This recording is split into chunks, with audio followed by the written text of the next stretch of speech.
everybody. I'm gonna take those.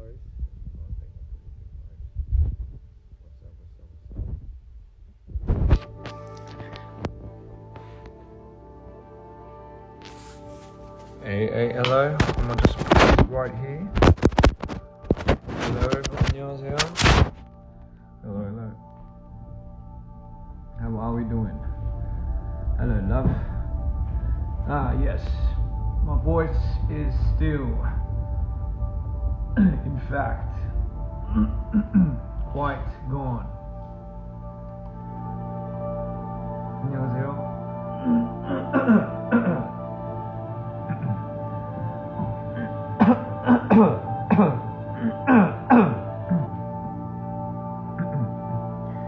Yeah, my voice isn't coming back anytime soon.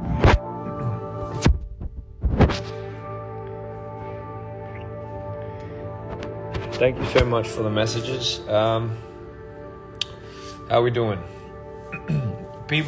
Somebody said they think I'm in the wrong century. You know what? Sometimes I do feel that. I do feel as if I'm not from this part of the century. But here I am. How's everybody doing? I missed you all so much. And honestly, I know this live has been long overdue, but as you know, I am on tour. In fact, we are on the Dream Reborn tour, as we have just wrapped up our Europe tour, the Europe leg of the tour. Congratulations for us, and congratulations to all the dreams that ever came and was able to see us perform. That being said, you know, the US leg of tour was amazing. Korea, always on point. You know, the South Americas, we loved it. Europe, what a really awesome place to, what a really awesome place to just recharge and meet all the fans. I just want to say a big shout out. Thank you all so much. We're still only 2/3 of the way. 3분의 2밖에 안 왔어요, 여러분. 3분의 2. 3분의 2. 똑부러져. Hey, I can't thank you all enough for such an amazing time that you have given me and everybody on the team of DPR. Forever grateful. We are forever grateful. This is my grateful dance.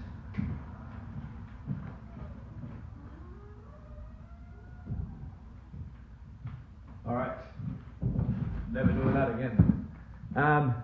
In fact, some might say that dance was not quite necessary, but here we are. 사랑합니다. Hola. Te amo to everybody too. Hi, daddy. Hello, love. How we doing? Now. Okay. Hello. Let me just get out all the country names. Italy. That's a portal behind me. That's where I jump in and I come out. I'm in a different century.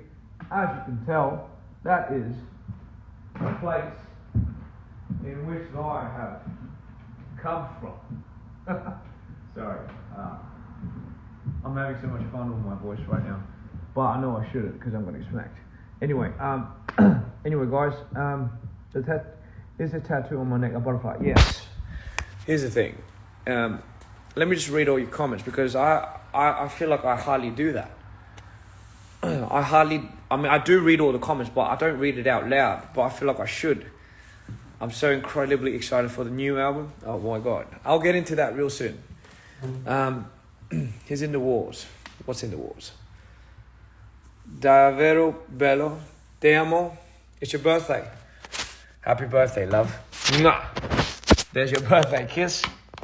The background is so beautiful. It is quite lovely. I'm here in Paris, and it is quite amazing. It's quite beautiful. I do feel like I'm caught in the Renaissance right now.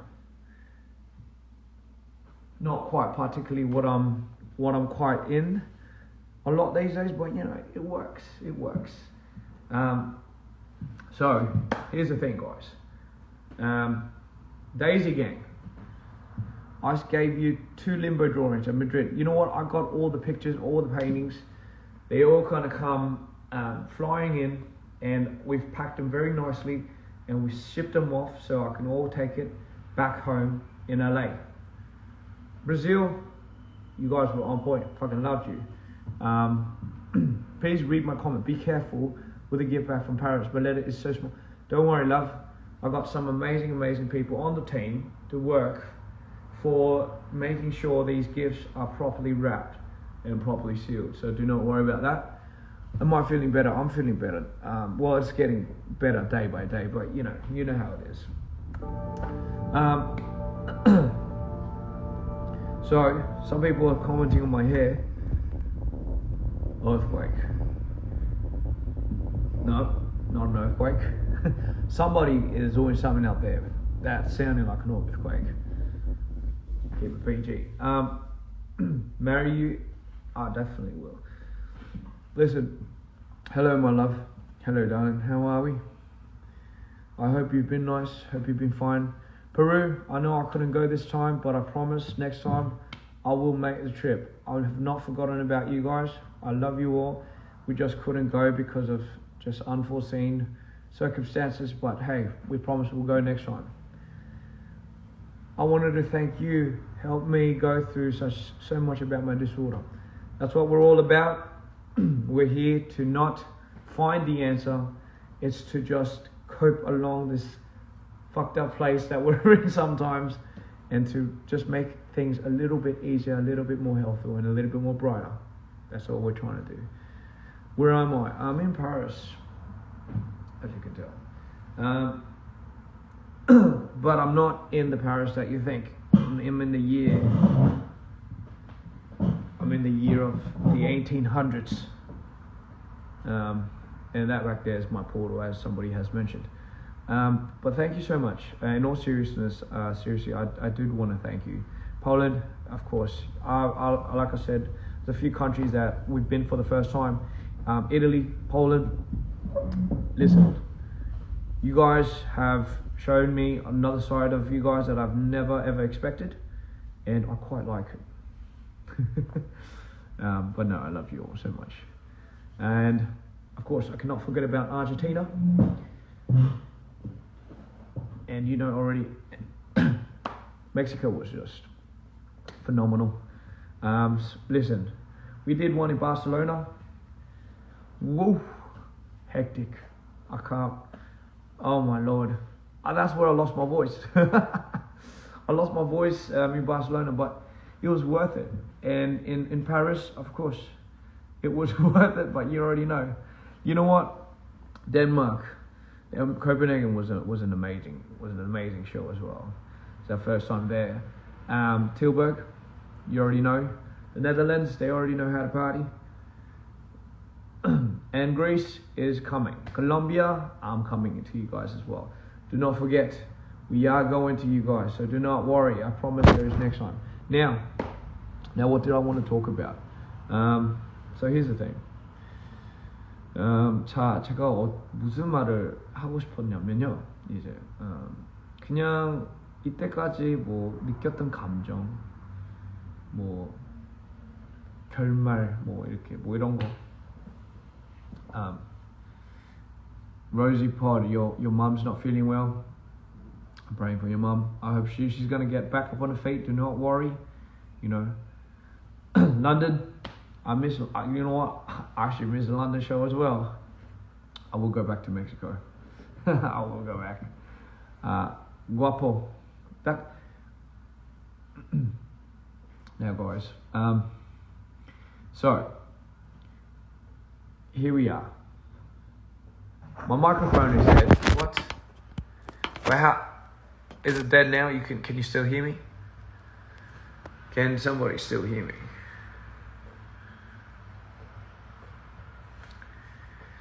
Is my microphone still dead?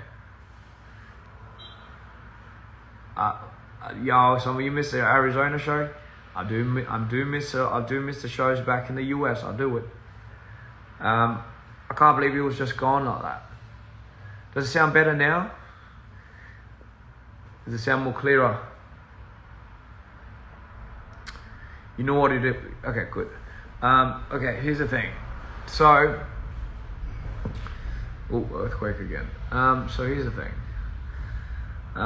It's been such a hectic few cities. It's been a hectic few months. Just tour in general. I just wanted to debrief, and someone said my hair looks cute. Thank you. You know what? I have been getting a lot of your hair. You look a lot younger. You look a lot younger with your haircut, and you know, I always get that comment every time. They're like, wow, I didn't realize how young you were with all that hair underneath. And here's the thing. I don't know. I feel like guys, especially Asian dudes, hair is a big thing in terms of changing image, right?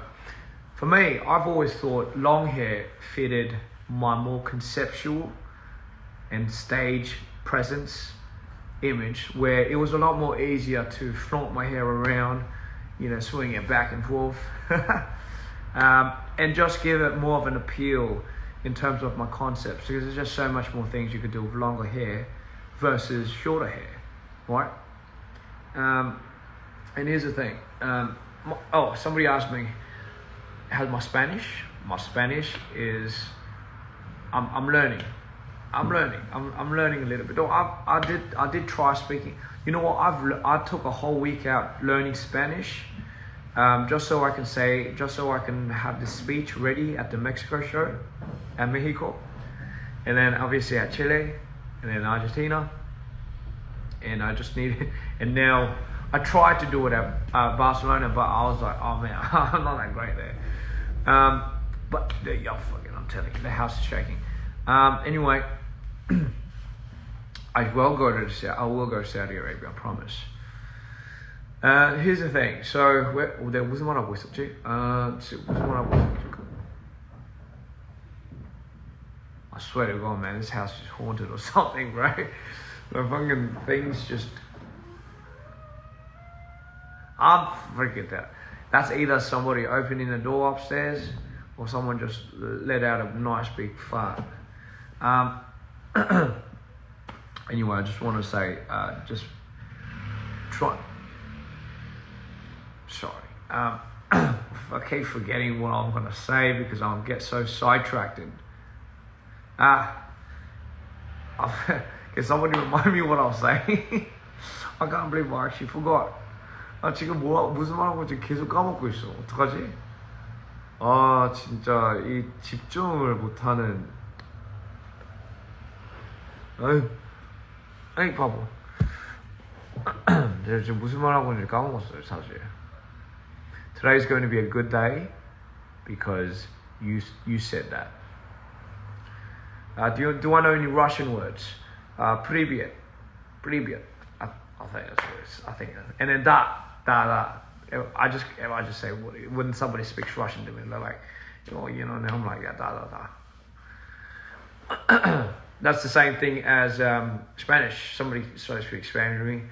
I'm like, sí. And now I change that C to a we when I'm in Paris. I'm like, bonjour. I'm like, oui. Oui, baby. Anyway, so that's how you write привет.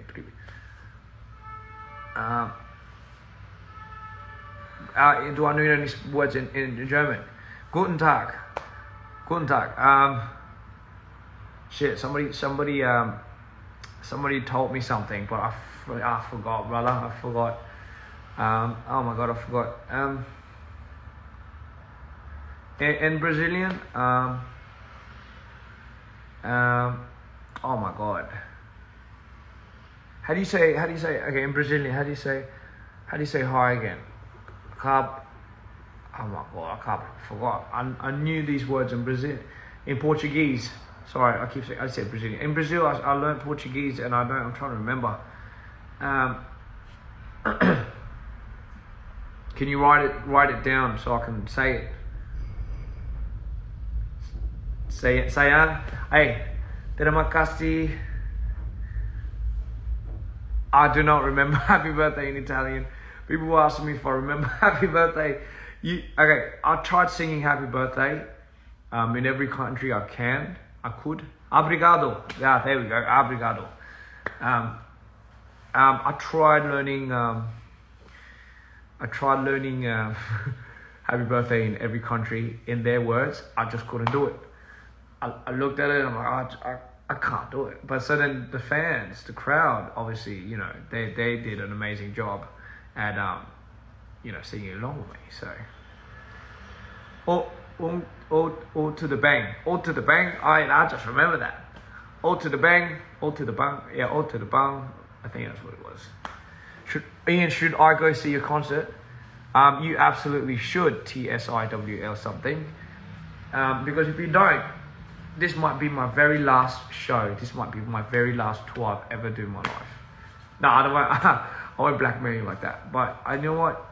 If you don't have to come, but you know, I promise if you do come, you're gonna have the best time of your life, and I'll make sure of it. Ian, I have one favor for you. Yes. Bro, I love you, but you're chaotic. You know what? I think it's all the stimulus that I've been going through. The whole tour's been shaking me up. I'm probably manic as hell right now, but I just don't know. But anyway, you can leave without coming to the. Oh, you know what? I will go to the Middle East one day. Chamoy King. I need some chamoy. 김치도 필요하고 chamoy도 필요해. 알겠죠? 김치랑 chamoy. 김치랑 chamoy. Ian can say saudade. I'm not sure. Listen, I'm sure that's not how you say it. Saudade. Lesbians love me. Well, you know what? I love all the lesbians as well. Chamoy King, chicharron. I wish I could stay in a lot more of these countries. Anyway, guys, what I really wanted to say is just thank you so much for coming to the show. You know, going into this tour, I know I'm not done yet, but listen, going into the tour, I knew it was going to be an immense, it was going to be really hard for me. And I'll tell you why. Let me just get into the details of why. And I'm going to be straight with you guys. There was a lot of pressure I had going for me. There's me as DPR IAN, which I brand as a brand that's part of DPR.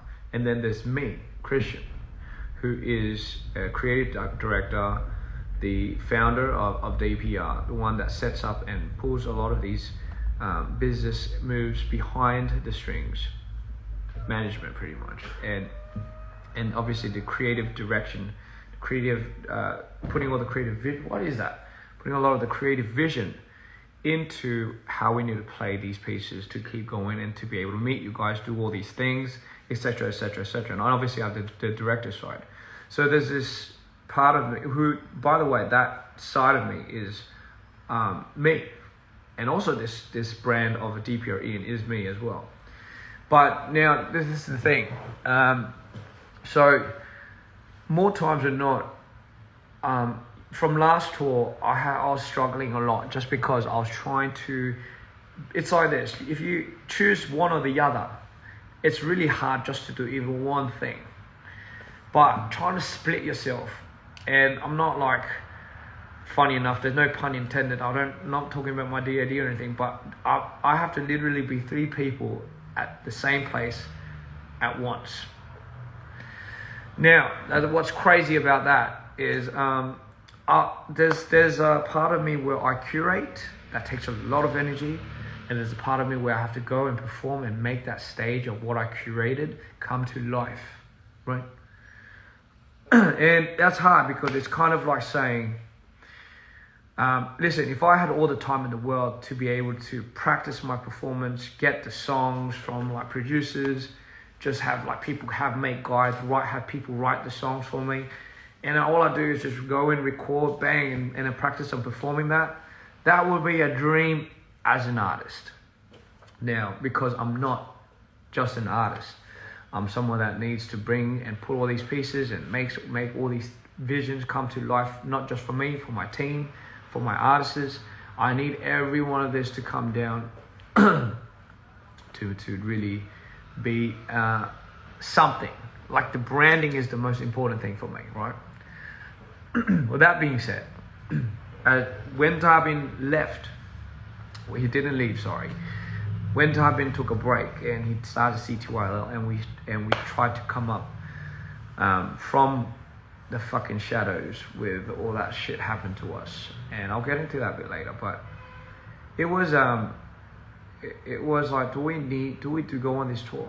Because a big part of this tour and a big part of who we were as DPR had just got up and, you know, is now taking a break. And for me, that was a big hole that I needed to not just fill in, but was very just empty as well for me going into this. Why am I in a castle? You just think it's a castle. I'm just in the house. I'm in the house. I took a time machine, and here I am in the Renaissance period. In a, I'll guess this would be a house of the Duke or something. Not to worry. 제가 너무 멋지고 대단하다고요? 감사합니다. 그런 말 들을 때마다 진짜요? 이거밖에 생각이 안 나요. 근데 진짜요 하면서 감사해요. 이 생각밖에 안 해요. Oh my god, please shut up. Can I say I love you in Spanish? Te amo. Te amo. I'm getting better at pronouncing that, just saying. But anyway, I'm just saying, so going into this tour, I not only had to fill in Tarbin's part of this show. Some venues are even bigger. We even grabbed bigger venues. I know the pricing of it was like a little iffy at times, but you know, just with all the inflation going on, it's like we can't even make any money from this. I'll be honest, because I've probably invested way more into it than I would ever get back.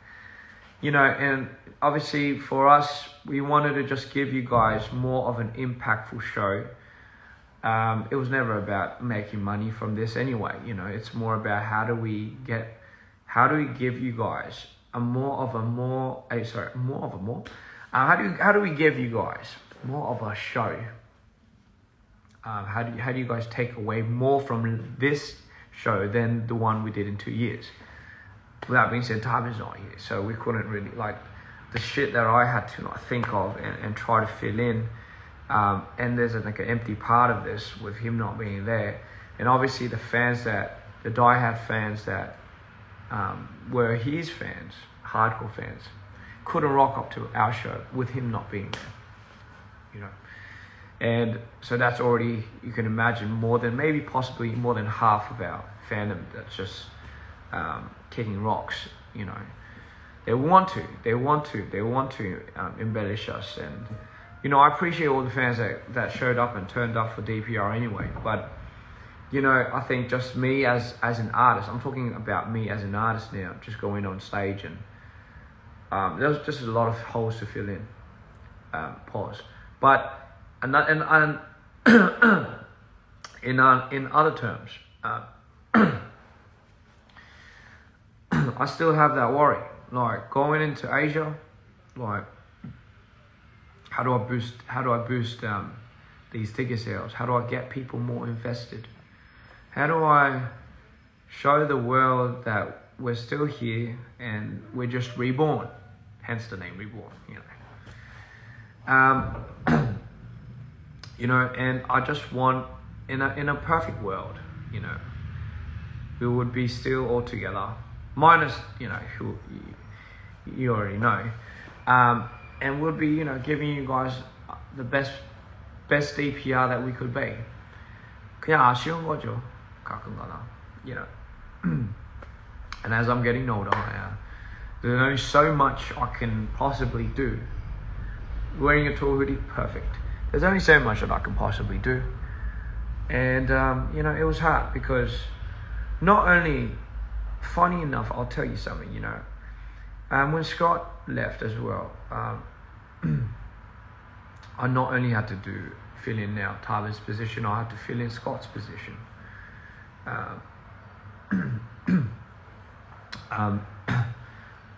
People want to know how much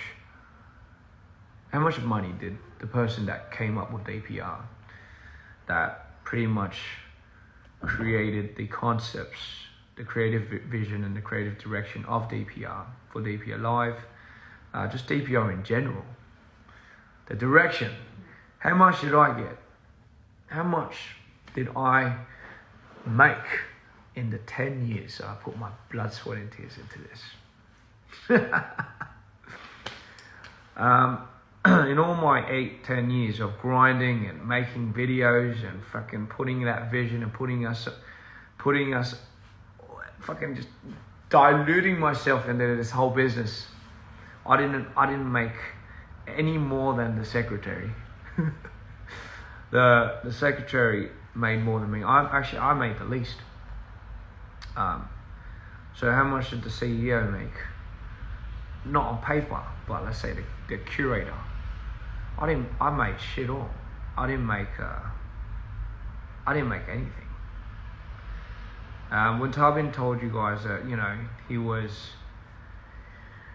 he had no money to eat and all that, I literally had no money for fucking rent. And even up to artistry for DPR Live, I had to keep borrowing money. So there's a very fine line of how much I give and dedicate myself. Here's my thing. The only thing that I was running on was, hey, at least we're going up, and at least Live's making it. And by the way, I had no idea that Live wasn't getting any money. I had no idea. My mind was, I know I'm not getting paid what I deserve, number one. But for me, it was never about the money. And I honestly didn't care about that. You know what I mean? Like, I didn't really give a shit about that. Listen, we had an investor. We have an investor. Here's the thing. It's not like we didn't get the money. We got all the money that we should have racked in. We got a lot of money. I didn't know where that money was going because I never even bothered to second guess or question that anybody in our team would mishandle it.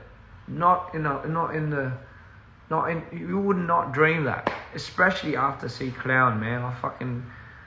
I shot myself once in C Clown, and I promised myself I'd never do that again. And then the second time, I could never imagine doing the same thing.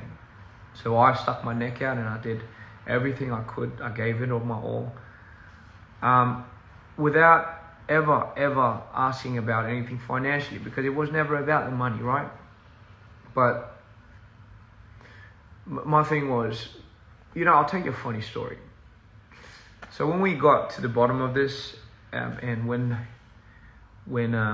Live actually was brought this up, and you know, we got all the numbers, and we got the whole list and sheets of how much money that, you know, we made, or how much money was actually sent on our behalf. I still remember he showed me. He was like, "Yo, like, so this is what I got. These are all the receipts. This is how much I made." And can you believe it? Like, in terms of like, this isn't how much he should have made. He should have been making more, and I agree. And I saw that, and I was like, I still remember, because here's the thing: I never once asked how much he ever made. You know, I never once asked how much he ever made. So I because, you know, out of respect. Or in my mind, I thought everyone was making money. I thought Live was racking. And for me, it's like, as long as you're making it, brother, I'm good. As Scott, as long as you're making it, I'm good, bro. As long as you know what I mean? Everyone's quality of life is improving. That's all that matters. And the first time I saw how much he was making over the last few years, I was shocked. You know why I was shocked though? I wasn't shocked because it was little. I was shocked because I was like, you make this much, bro? I haven't even made a third of what you made. So for me, it was like, I couldn't fathom even that amount of money that he made. And it was, by the way, it wasn't what he should have got. He should have got way more. So even saying that, you know, it was like, I can't believe it, man. Fuck. And it turns out I was making way less than the secretary, which, by the way, the secretary is a person that I brought in, and was a lifelong friend as well. So there was many people, many knives going in and out during that period of time. And mind you, again, reaching 30 and, you know, finding out that I could have, with that money, I could have easily retired my mum. I could have easily gave her the life that she deserved at this age. Killed me more than anything. Because, you know, like, you gotta understand what me, not just me, but everyone, but I'm just talking about me now.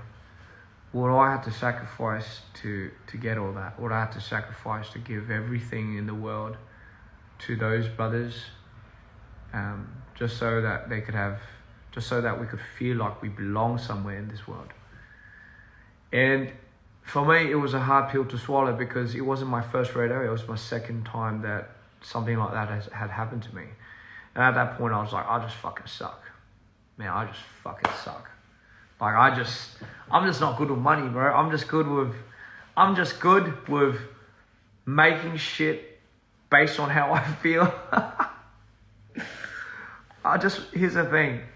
I'm an honest dude. Like, I really couldn't give a shit or care less if you wanted to one-up me with something. My method is, why do it alone? We'll do it together, you know? That is my method. If I could help you, I will. If I have a way to help you, I will.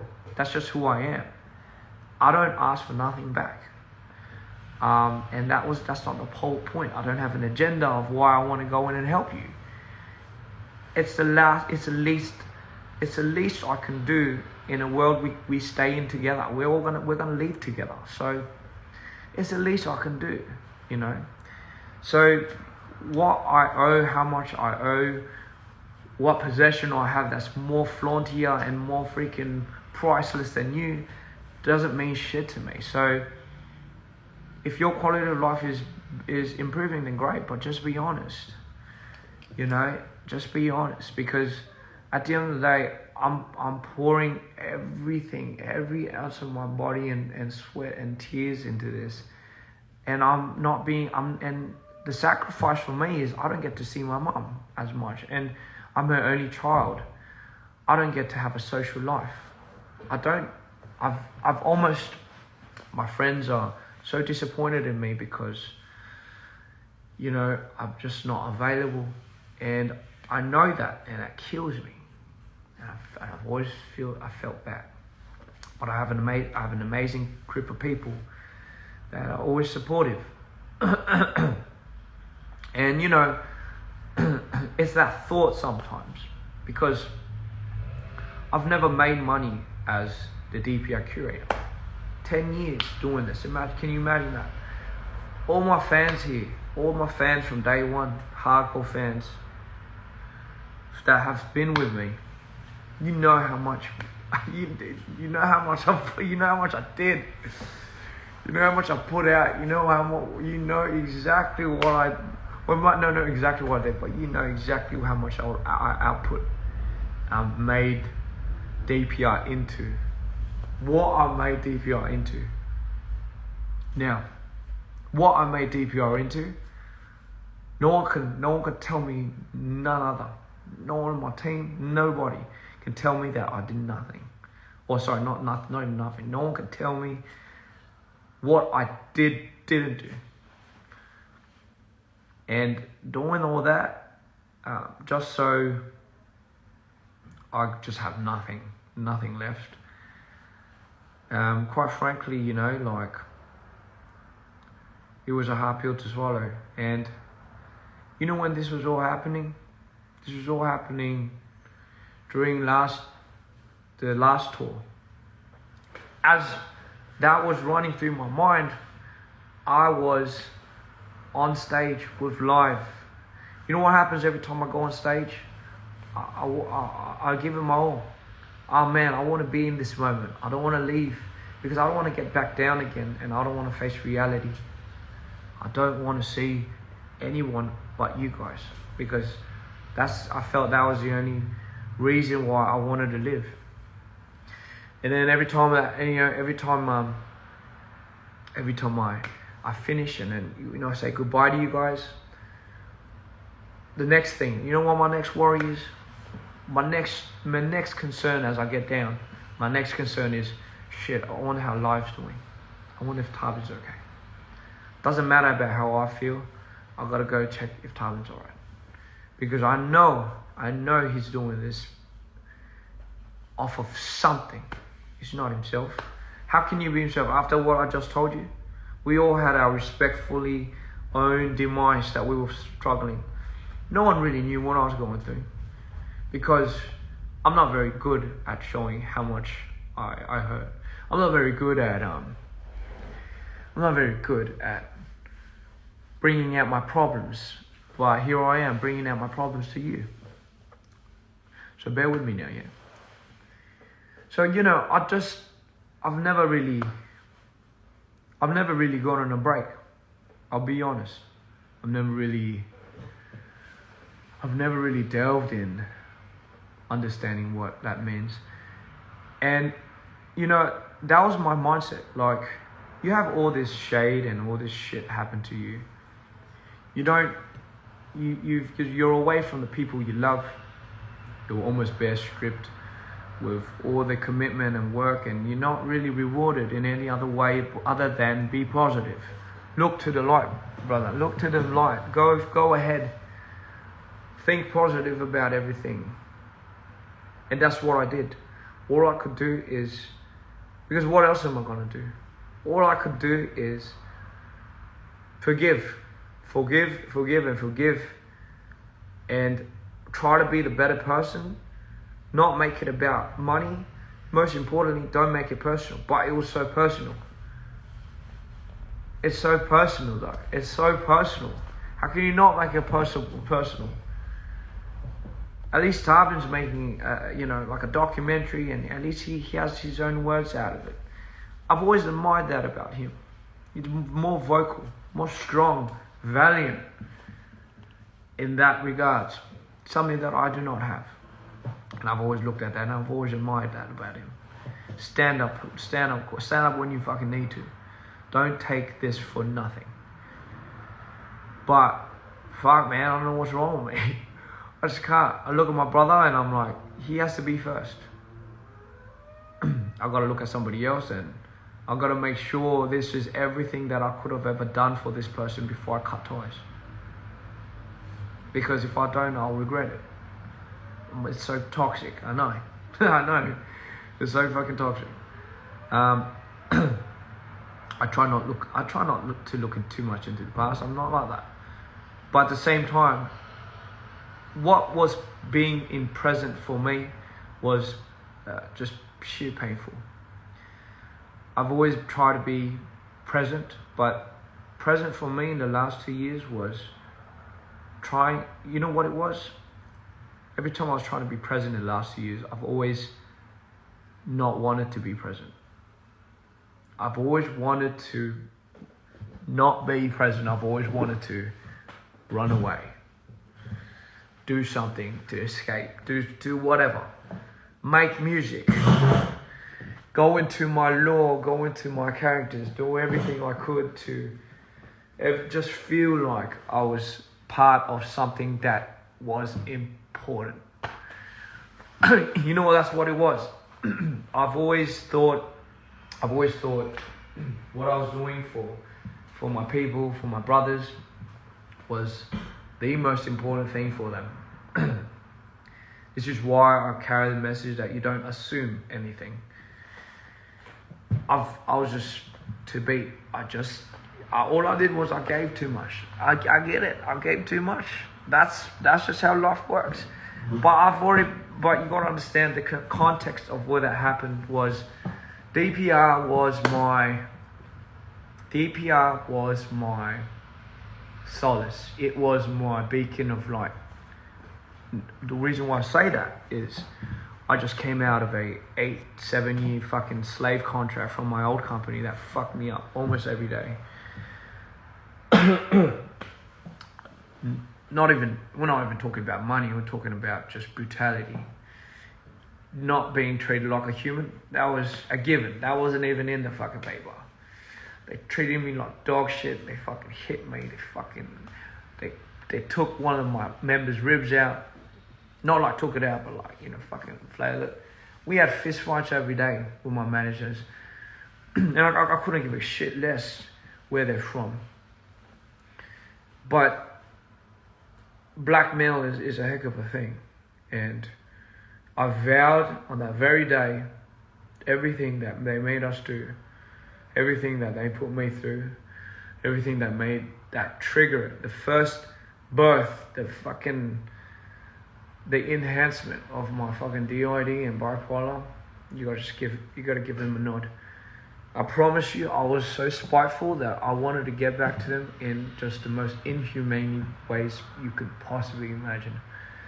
But nonetheless, I'm just not that type of person. I had to create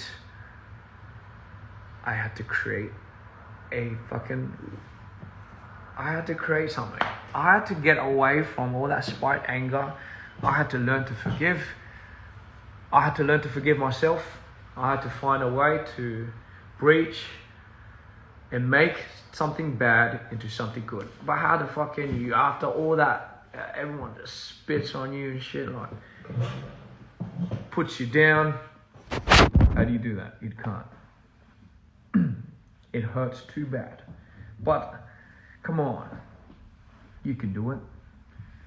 If you don't do it, what are you going to do? Die? That's the other option. You can just fucking off yourself. But nah. You know what? It'll be such a waste. Like, I'm not going to let them win. That's why I didn't want to die, because I'll regret that. I never wanted to let people win. They can't have my life. You can have everything. You can tear me down. You can take me into pieces. You can put me in the most traumatic moments, but you can't take my life. And therefore, I will never give it to you. That was my thought. I've got to be stronger. I've got to get up. I've got to do it smart. So what I do, I made DPR. DPR was my beacon of hope. It was my solace. Did I ask for anything? No. So, you learn a lot of things when you're 20s. Obviously, you're a misfit. You don't know anything. You're growing up. What can you possibly know? What do you know about the world? I still don't know shit about the world. I'm fucking 30. This is what I said last night too at the Paris show. I said, listen, in your 20s, you're just fucking up all the time. Just so you can fuck up a little less in your 30s. That's all. That's all it is. That's all it is. You're not meant to know what you're doing. It'll be great. It'll be great to know what you're doing, but you're not. Yeah, I'm clueless as well. Like, we're only here to fuck up a little less every decade. Oh, that's what I truly believe. There is no reason for you to truly understand what you know. Even if you think you know, and if you do, by the way, if you're that one of those people that were like, I already know what I'm doing, I'm so happy, all the power you, that's what we're all trying to be. Some people just don't have it like that, So, here's the thing. 20s, alright, I get it. Okay, that could have happened. Did it have to happen? Not necessarily, but I did have to go through it, and I made what I could from that possible situation. What could I possibly do? Now DPR was my bread and butter. It was my moment where I could not just show the world, but I could finally give back to Darwin. I could finally keep my promise to this dude, and make his life, make what I thought his life was, who he was as a person, into something that he could finally be proud and happy and be happy about. And could be absolutely happy about. Let me put it there. Can you hear my voice now? And here's the thing, like, so sorry, my hair's just.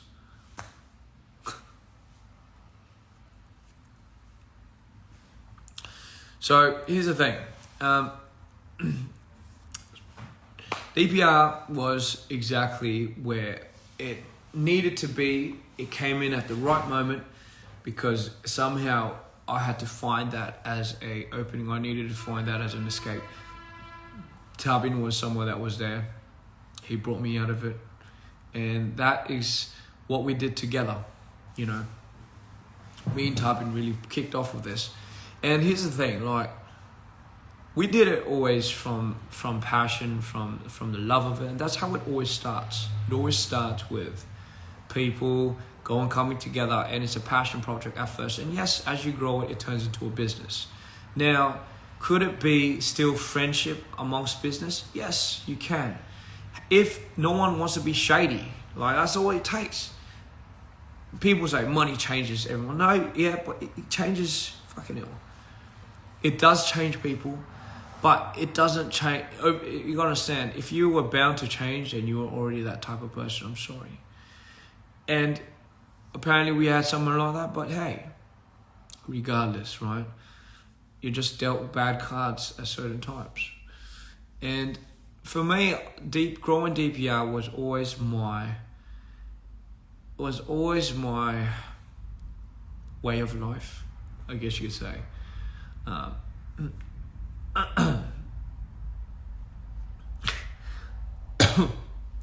It was always my go-to. Like, that was just my way of living.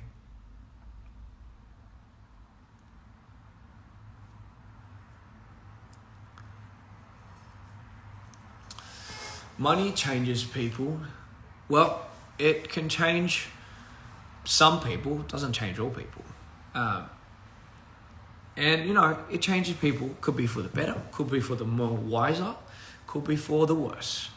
But regardless, it is something that can give you and provide you better opportunities for being happy, better opportunities for people, comfort, yada, yada, yada. But should it be the primary thing that you follow? No. Should it be the primary thing that you agreed on? No. That is it. It is important, but it's not that important for you to base your whole fucking life around it. And this is what I mean. If you love something, and if you're very honest and you're genuine with what you love, consistency with genuine honesty always prevails. That's where you get your money. That's where you get your love. That's where you build your friendship. That's where you grow an everlasting bond that won't break. I promise you that. Now, will you suffer amongst that situation? Yes, but it's what you make of it. And this is what I do. I try to make I try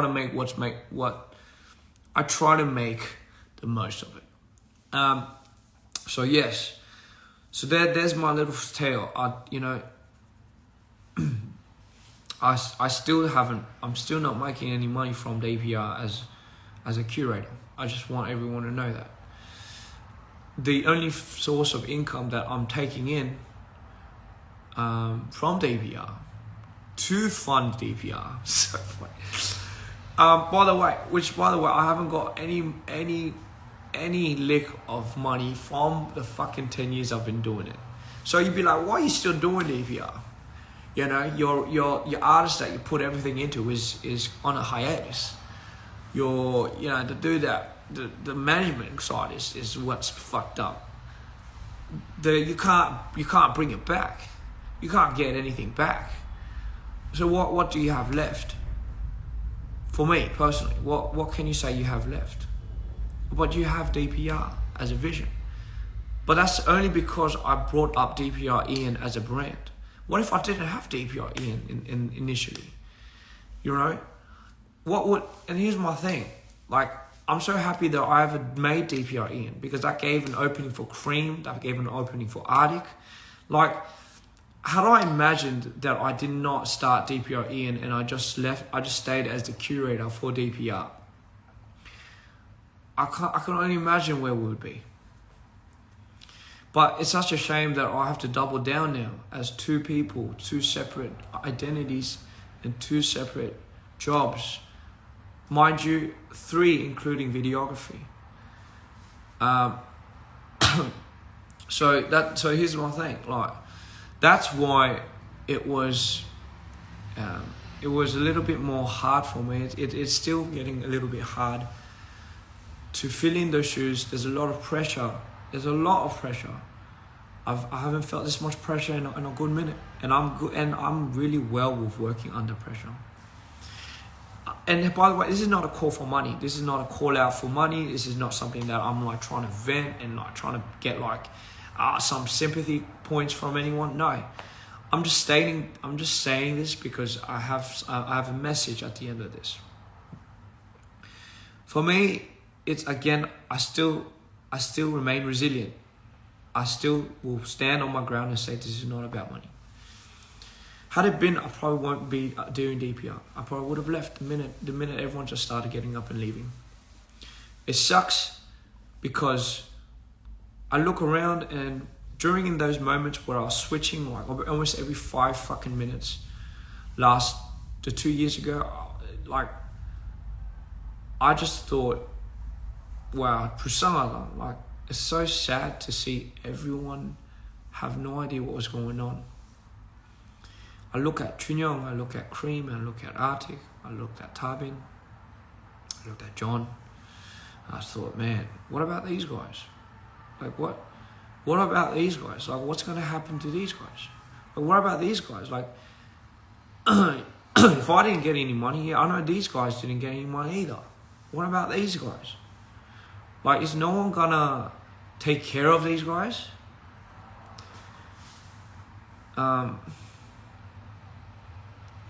Yeah, and for me that was like a big thing, because I was looking at all my brothers that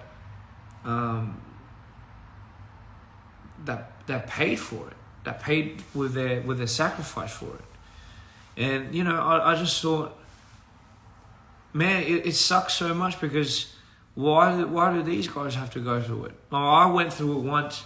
Well, why do these guys have to go through it in these conditions? And you know, it's like if I get up and leave, like there's nothing they could do. Like they could do nothing about it. And you know what? That just killed me, because I was like, you know, I can't do that to any of these guys. I just couldn't. And it was so stupid, because I'll be honest, the only reason why DPR IAN was exciting was because I had DPR Live. And now I had to re-image myself, stand up straight, look up. Now you have to put DPR IAN in the spotlight. But I didn't like that, because DPR is a collective. And, you know, for me, I just wanted everyone to have the quality of life that they deserved with what they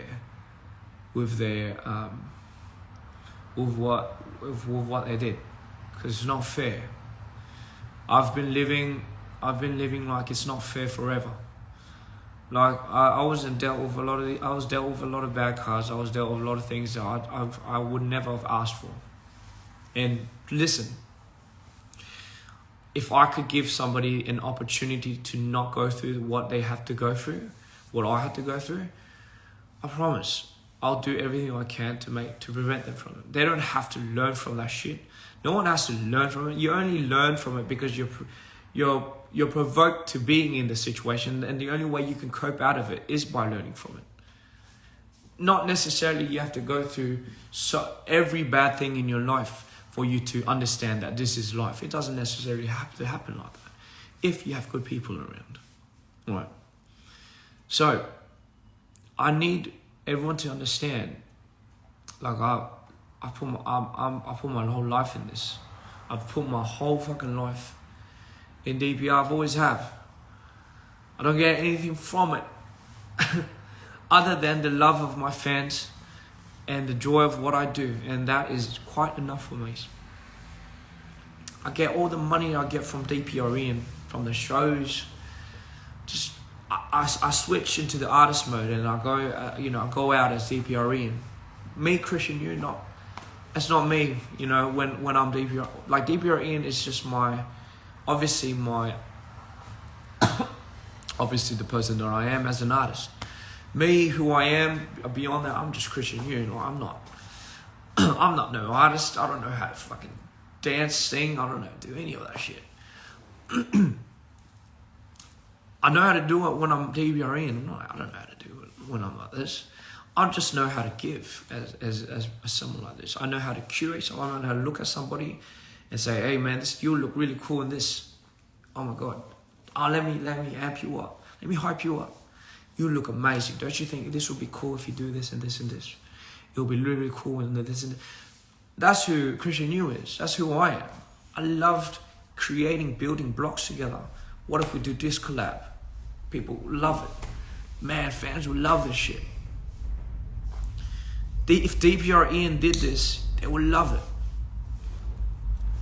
Now it's been tough because I could do that for DPR Live because we're two different people. But I'm like, oh man, if DPR did this, I think people would love it. And then I stop and I'm like, oh wait, fuck, I am DPR IAN. And I just have to go switch into that shit. And sometimes it kills me because it's like, oh man, once I switch into the artist mode, I have to give my artist mode my all. I just give it my all. Give it my all just so I can bring you guys the performance or the music or the love that you guys deserve. I will never leave you guys out of anything. So, and then I switch back and I'm like, oh man, but like if I do this, shouldn't there be like a return? Like shouldn't Christian Yu also have like a return? But it's like, hey, you're doing everything with DPR IAN. You're doubling down as Christian Yu. Now, so you're bringing in money from DPR IAN and you're reinvesting it all into DPR as a whole. And sometimes that kills me because it's just like I can't sit there and curate and do this as much as I want because I have to be working on the artistry side. Does this make sense? I hope people understand where I'm coming from. And that's what's really tough because now money becomes a thing. Like, oh fuck, I gotta make money. Oh fuck, I gotta expand on this. I gotta do bigger things, pull in bigger people so quite possibly my investors could appeal more to bigger sponsors from this. You're not gonna appeal just with an idea or vision. We're not anybody on the board.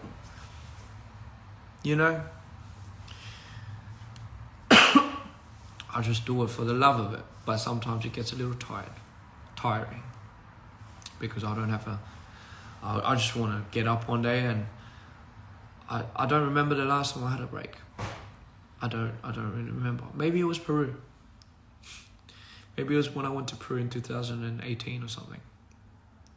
But I don't really remember the last time I had a proper break.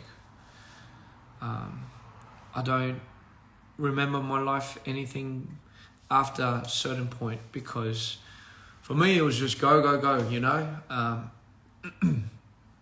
and I've learned that I have to slow down in life. But if I slow down now, I feel like I'm going to lose it, And I appreciate everybody telling me I'm doing great and everything, but I've always, like I said, man, I want to keep everyone in my team. I want to make sure they do good. I really want to, what kills me? I'll give you an honest answer. You know what kills me? It kills me when I see sometimes what I do not work out so well, and that affects my team. Like that kills me more than anything. Like I want my team to feel like they're being accomplished. I want my team to feel like they're going somewhere at least. I don't want them to expand too much and have to improvise and for fucking missing holes and shit like that. Every time we have a problem like that, and I'm telling you, we have quite a few problems sometimes. It kills me because they have to resort to something. They have to resort to it, you know. But anyway, that was my rant. I'm over it. I'm already over it. I know it's been more than 5 minutes, but I'm over it. Fuck it. And the whole point of this is, ladies and gentlemen, is this is what I'm battling. This is what I'm always battling every day. I get up and I'm like, oh, the fuck you deserve. No, don't say you deserve this and deserve this. Say, this is not about you. This is not about you. You have a bigger message. You have a bigger meaning. You're much bigger than this. And this is one of the reasons for I am nobody. And this is why I am nobody is such an Ian thing. Because I have learned over the years that I am nobody. The minute I say I'm somebody, the minute I say I'm somebody, it already allows me to think I deserve something more than in what I think. And I'm telling you this in just personal terms. For me, psychologically as well, I know I am a somebody to somebody else. That means the world. I'm a somebody to my mom. I'm a somebody to my family, to my friends, and obviously to my dreamers. And that's all the love that I'm getting. But who am I? Who am I as somebody to myself? That's a different story. Am I as somebody to myself? I feel like, this is me personally too, by the way, this is me personally, don't get it twisted. I personally believe I can't take everything personally, meaning I can't assume that I'm a somebody to myself. The minute I do that, I let my ego take over me. I have a big ego. I know what could happen if I let that ego take over me. I can't. Because if that happens, I can never forgive the people that did me dirty. I can never forgive my fight that I had with whoever, family, friends. I can never let that go. I'm spiteful. I become so spiteful. And when you become spiteful, you speak in the devil's tongue. Don't do that. Don't do that. Heal first. Heal first and then open your mouth. Because, trust me, speak from the heart when it's healed. Don't speak from the tongue when you're not healed. It does more damage than you can possibly imagine. Not just to them, to you, eventually. As long as you know you're somebody to me, as long as you know you're somebody to somebody else, that should keep you going. That's all the love that you can appreciate and you can accept. I am nobody. And therefore, I can truly, truly give. I can truly, truly learn. I can truly, truly love. And I can truly, truly be somebody to everybody. If I'm a somebody to me, I can't be somebody to somebody else. Does that make sense? If I'm a somebody to myself, I can never be a somebody to you. Because it will be just about me. And you have time and you have energy to always give back to yourself when no one's around. Love yourself. Respect yourself. And this is just my saying. This is just my way of concluding my idea and my heart and where my stance is with myself. It doesn't have to apply to everyone. I'm telling you right now. For me, this is who I am, who Ian is. It's I am nobody. It's not motto, it's not my insanity. I have to be nobody to be a somebody to you. And that is why I made that song, I am nobody. I know, big long speech for a song. But listen, you're a somebody to me, okay? And I'm a somebody to you. And that's all that matters. That's all that matters. We're here together. That's all that matters. That is all, loves. That's all that matters. There's so much more power, if you think about it, in being a nobody to yourself. You let your ego go. You let everything that you ever thought and possessed about who you think you are and you think it should be, you just let it go. Because that way you heal. You heal and you can learn to give back. And you can learn to love more than you could possibly imagine. Trust me. I'm not here to take anything away from me. I'm not here to take anything away from you. I'm just here to give, and you're here to just accept. You're here to give, I'm here to just accept. That's it. We're here to...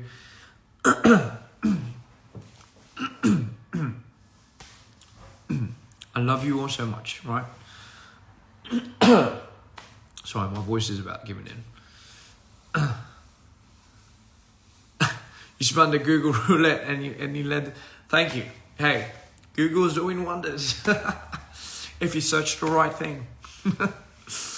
But yeah, no, I appreciate it. I love you too, guys. Now, so so I'm telling you, this whole Ian album is, I believe, I'm gonna take a hiatus. I don't know. I'll possibly after tour. I'm gonna be missing. No, I mean maybe not from social media because I still need to keep in touch, right? I've got to keep in touch with you, love. Can't go anywhere. We gotta still keep in touch, you know. Am I cold? Kind of. It's I don't know why I didn't bother to put the thing on, but I'm going on a hiatus to develop this album, this Ian album. I do believe that this album will be my most highly executed, highly detailed, and possibly my most favorite album that I will ever put out. Actually, I've already developed a lot of songs and sounds. Sorry, not songs. A lot of sounds for it. I'm gonna take so much time to perfect this, but I want you guys to be that much more like anticipated for this. I do feel like this will be my best album yet, and I'm not trying to boast, but I know, because this comes from something real.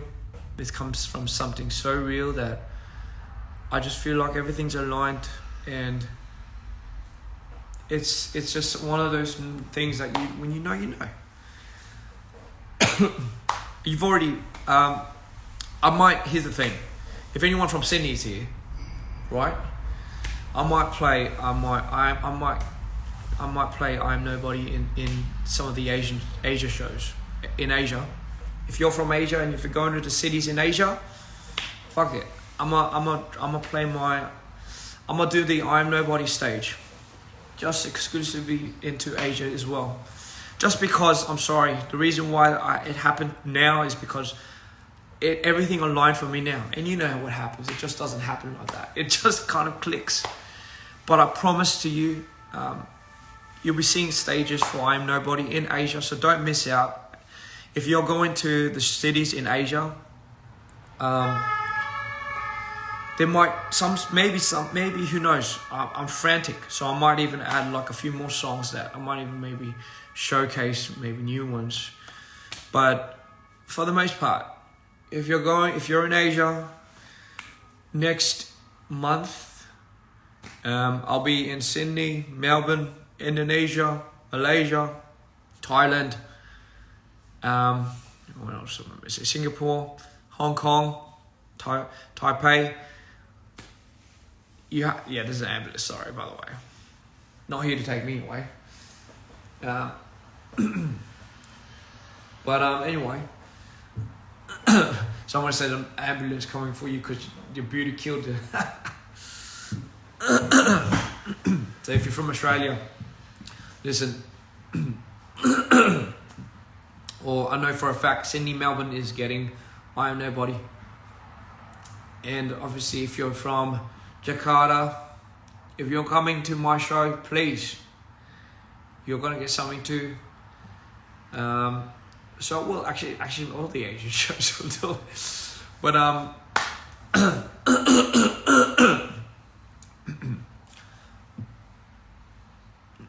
따뜻한 봄 많이 마시 물. 네. You know what? I'm gonna go get some water. You guys, do you want some water? 물 마실래? I'll get some water for y'all. Want some nice water?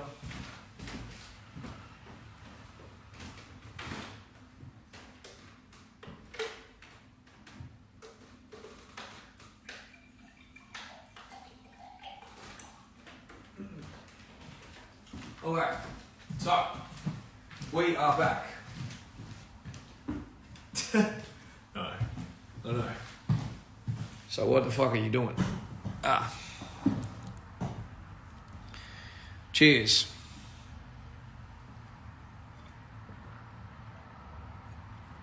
I wish I could take a shot with you guys. I wish we could take a shot as we are.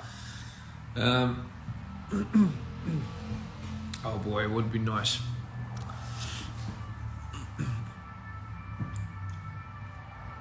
I know, here's the thing. I know how much, you know what I've realized the one thing I realized about this tour, so these are the things, these are the epiphanies I've had during this tour, that I do hope maybe that ambulance has taken the patient and is now going back. That's what I like to believe.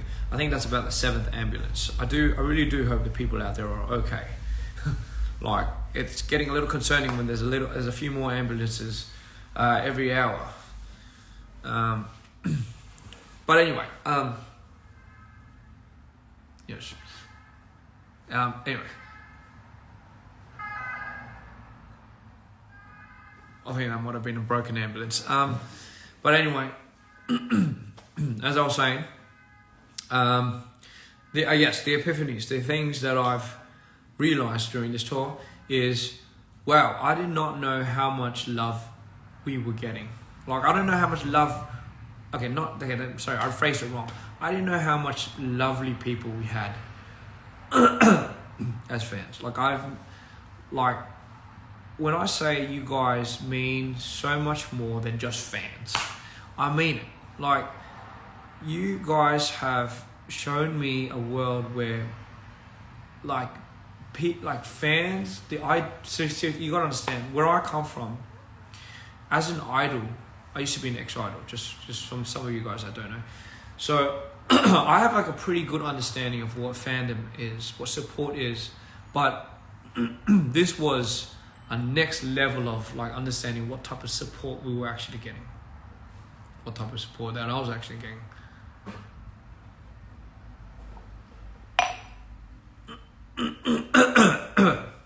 And I truly appreciate it. I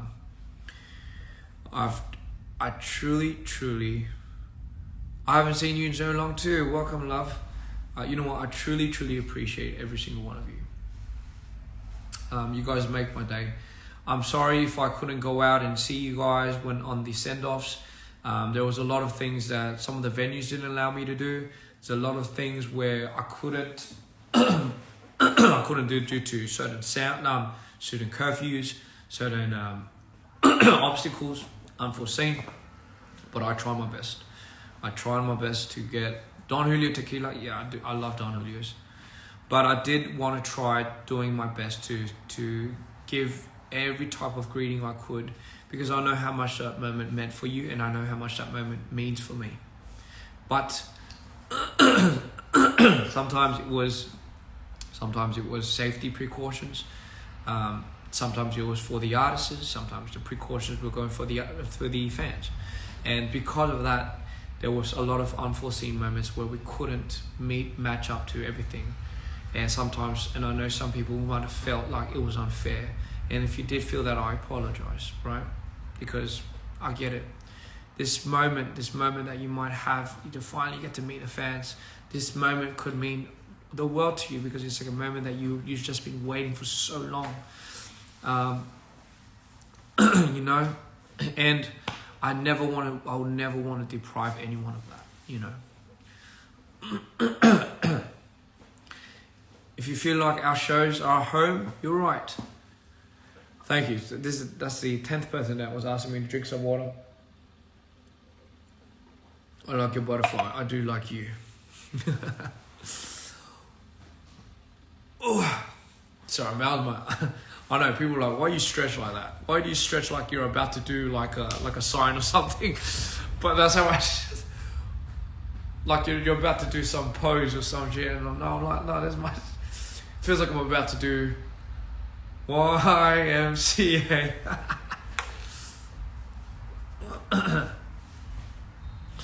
No, but anyway, yeah, that was the thing that I realized about you guys. You guys are freaking amazing. Like, 반했다고 해야 되나? 감동 먹었다고 해야 되나? 감동이죠, 감동. You're the best.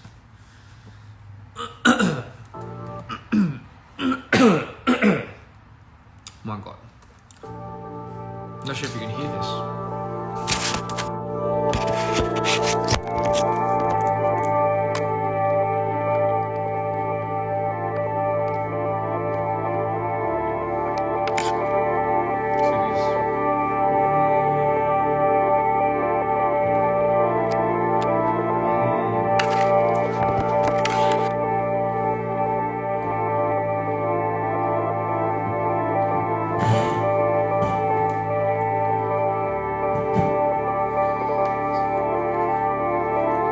Don't worry, I'm not going to strip or anything.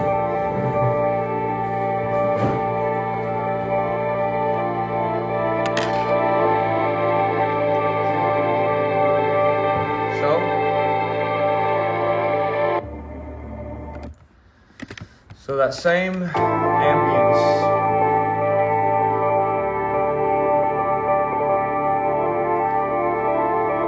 Now, I bring in the strings.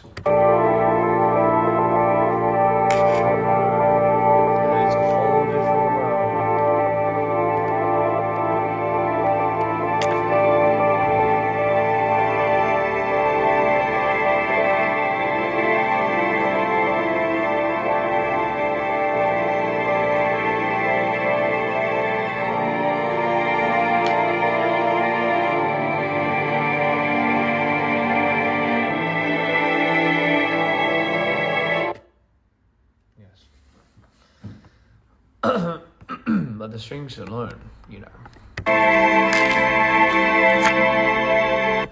mean, I have a sound where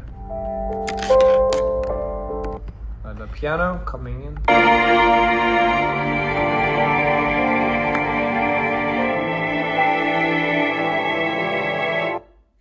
Yes. Ian, now what is this? Just the Ian album. You can't do this, but this is the Ian album. Like I said, I'm working on it. I'm working on it. 소름 돋았어요. 이게 이안 앨범에 다 들어가요. So I want you to feel what I feel. It's not just Oh yes, I can say I want you to feel what I feel. It's not what Mito feels. It's not my perspective of Mito. It's not what insanity feels. It's not what insanity feels of me. It's just what I feel of me. And I think it's gonna show you such a big spectrum and such a big wide array of emotions, because you finally get to feel what I've been feeling all this time doing Mito, doing insanity, doing Ian, but Ian in the back, looking. The story goes, Ian wakes up and he realizes the world that he's created, the other side, Mito and insanity was just a fantasy. And he looks down and he realizes he's mentally ill. And he's in a mental ward. And he looks up and he's like, was this all a dream? Where's Mito? Where's insanity? So no, you're just crazy. What? yes, you've been in this psych ward for a couple of weeks and couple of months now. And he's like, what? And then he looks in the mirror and he sees himself for the first time. And then all his world, everything that he thought was real, everything that he thought he was, crumbles the minute he sees it. He was nobody. I am nobody.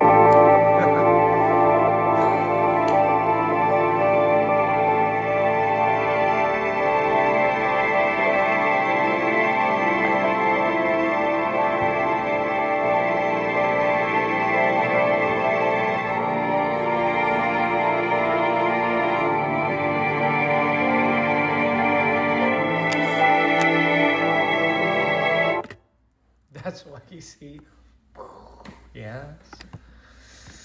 You know, as a gift, as a little celebration, I'll put on I'm Nobody as well, because I won't play the whole song, but I'll just show you the layering of what I did.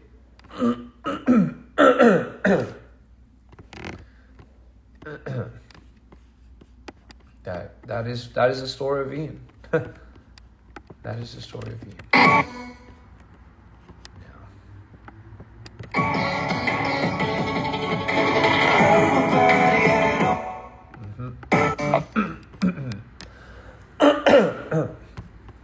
I woke up to my new dream.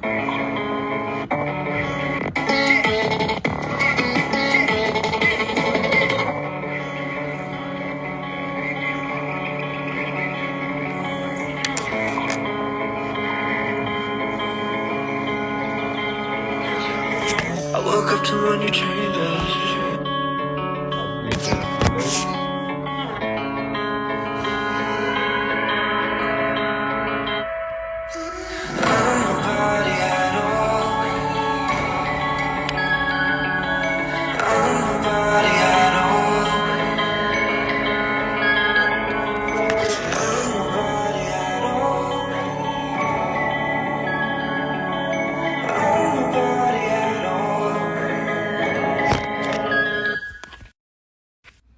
So, the thing is, right, oops, okay. 40 seconds. Oh, the TV's like talking to me as if it's like a freaking bomb or something. It's like 30 seconds. Oh my god. Yeah, it's kind of freaky. Yeah, I was talking about like when it's turning off or something. Seconds. Now, the moment where Ian realizes that all he ever was and all he ever thought he was, it was just a dream. That's when he wakes up. And when he wakes up, he sees somebody he sees somebody looking back at him, but he doesn't recognize him. But that is him, the very real him. And he's in the real world. The real world where there's no superpowers, there's no the green, there is no pink people, and there is no Mido and insanity. 그래서 이거를 들어보시면, so the composition I did, 이거 그냥 잠깐, let me just turn my camera. Oh my god, fuck.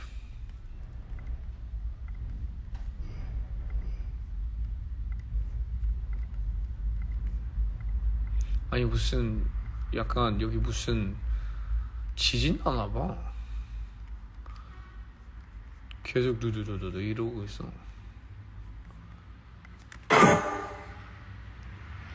Alright, here we go, guys. So, I'll just label them different colours.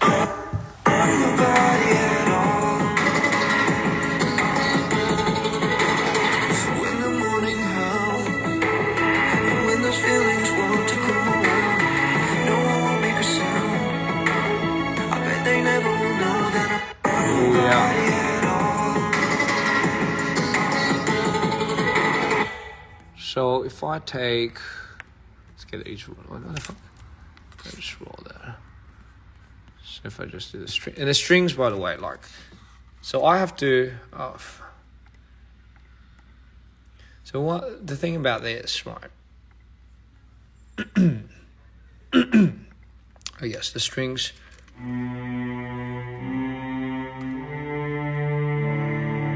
So I don't have. I'm so freaking bootlegged. Or I don't have a freaking keyboard. So I just use I just use these keyboards. But I'm like, you know what? Screw it. As long as it works, it works. All right. So here's the thing. All right. Here's the thing. Wait.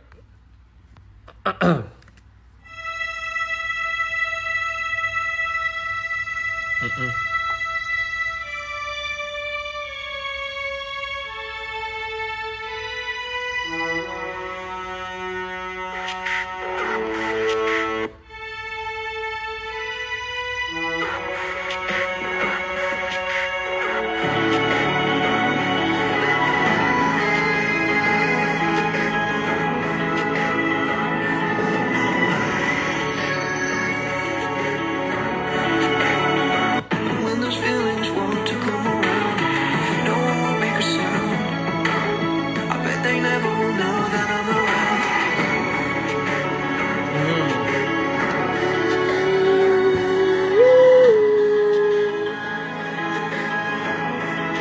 And then.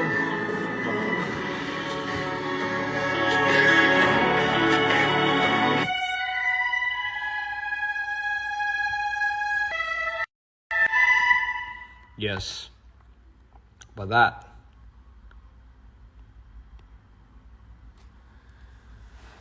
I'm not sure if people can see this because I can't see the comments anymore.